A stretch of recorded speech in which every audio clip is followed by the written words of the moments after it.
Alright, welcome back to another episode of Al's Model Shop. We've been working on a project for the last 3 or 4 days. By the way, when I say we, it's my brother and I. I talk to my brother on a daily basis. He and I are plain brains. He's a U.S. Air Force crew chief, and this project has been near and dear to our hearts only because the A10, probably one of our favorite aircraft.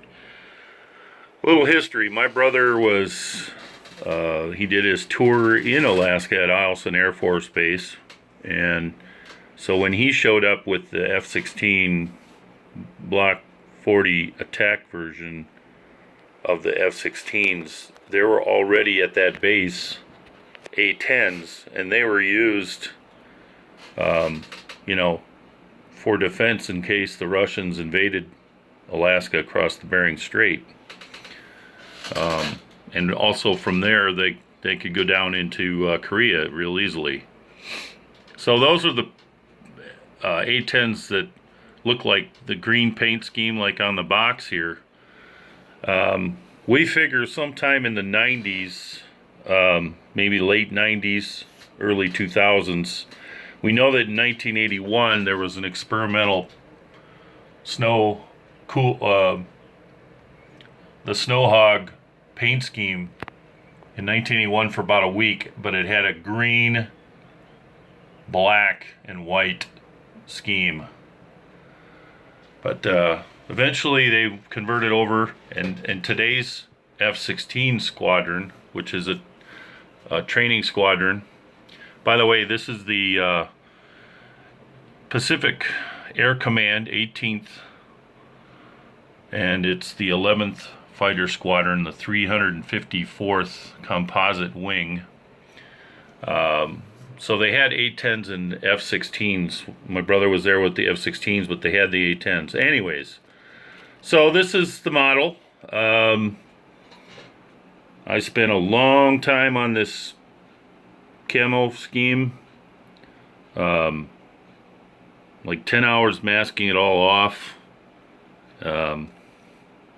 Working on the armament right now, and so this is the snow scheme that was used by the Alaskan unit at Eilson up until somewhere around 2005, we estimate.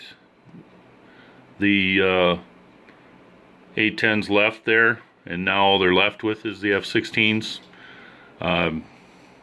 The A-10s didn't go, they're still in service. They went somewhere, and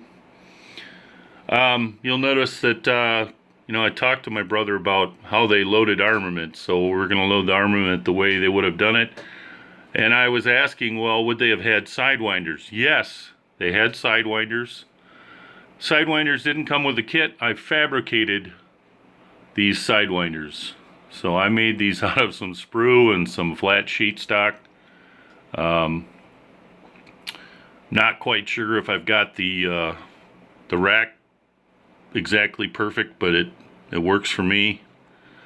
Gonna have to make some modifications. The center mounts were never used according to the J, and I'm only going to use the inbound.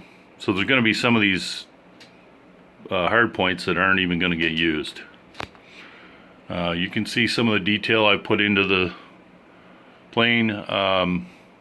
Decals, the AK decals were not available. Well, they're out there. I ordered some from Korea, and I'll probably get those in about 3 months, the rate things are going. So for the meantime, I made my own. Got the AK on that side, and this side here I just hand painted that AK, which whatever, could always go over it and fix it later. Interesting thing, there's a video about the refueling port in the front, and there's dents in the nose cone of the A-10 where the boom pilot would smack the front of the A-10. Plus the A-10 was subject to a lot of turbulence due to its wing configuration when it was flying behind the big tankers. So anyways, there it is. We're getting there. We're almost done. Just got to get all the armament. We're going to hang this up in the shop, and we'll hang it up in the workshop here. I have a drawing that my brother did in 1987. He can't even believe I still have it. So I'll be hanging the plane right here. And that's all for now.